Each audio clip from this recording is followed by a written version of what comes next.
Hello, today we're going to talk about how to use RTBricks to emulate PPPOE subscribers.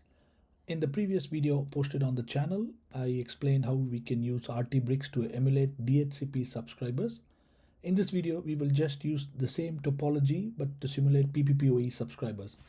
A quick recap on the topology that we are using for testing. RTBricks is installed on an Ubuntu machine which has got two interfaces, ENS19 and ENS20. ENS19 simulates the subscriber interface that's connected to a BNG. ENS20 simulates a network interface that simulates traffic between the network side of the interface towards the subscriber side of the interface. So this is how the topology is connected in the lab. Now quickly going back to the configurations on the RTBricks side.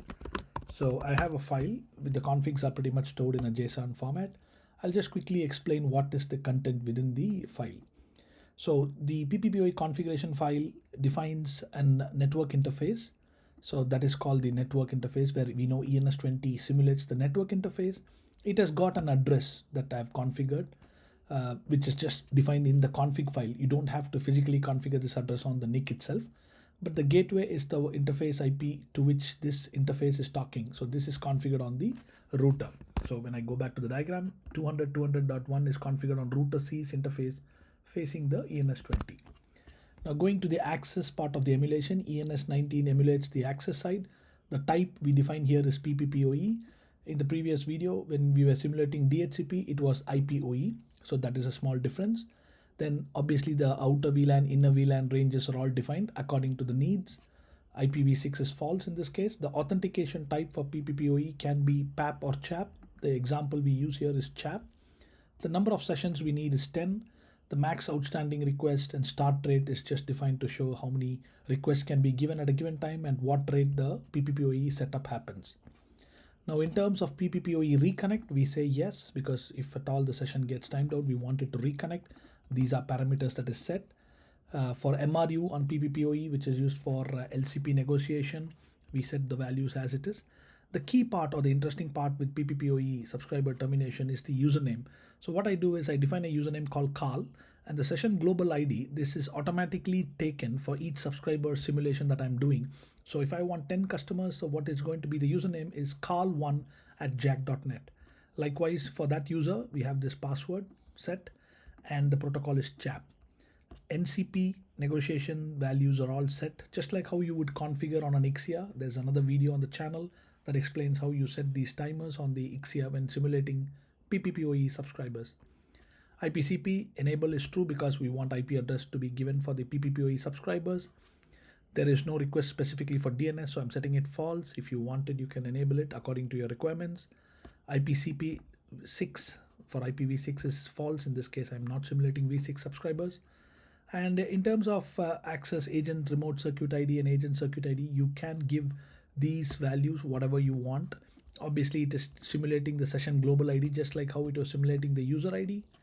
So for every subscriber, this value will be like 1, 2, 3, likewise.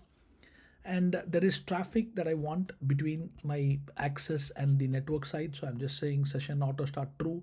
Each subscriber is getting 100 packets per second. So if I have a session count of 10, I expect around 1000 packets in total. Now to start the configs, before I start it, I check if there are any subscribers on the box. In this case, I'm using a Juniper. There is no subscribers right now. So let me just start my config, and you can see it is started. 10 subscribers for PPPOE have established themselves, and you can slowly see that the PPS rate, so the TX and RX rates are all 1000. So each subscriber has 100 packets. The network interface is sending 10 times of it. So 1000 packets bidirectional, and we don't have loss.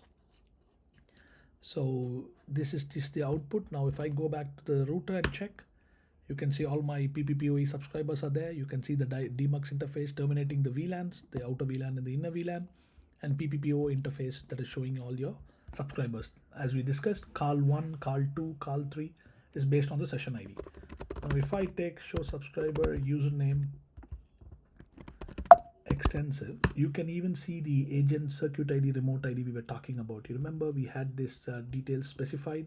You see it is using the, I would say, the suffix as 1 because it took it for there. So if I do it for the another user, it will be 2, So you can use these configs to manipulate it accordingly. You can see it is 2 here for this other subscriber. So pretty powerful tool that can be used to simulate subscribers and send traffic.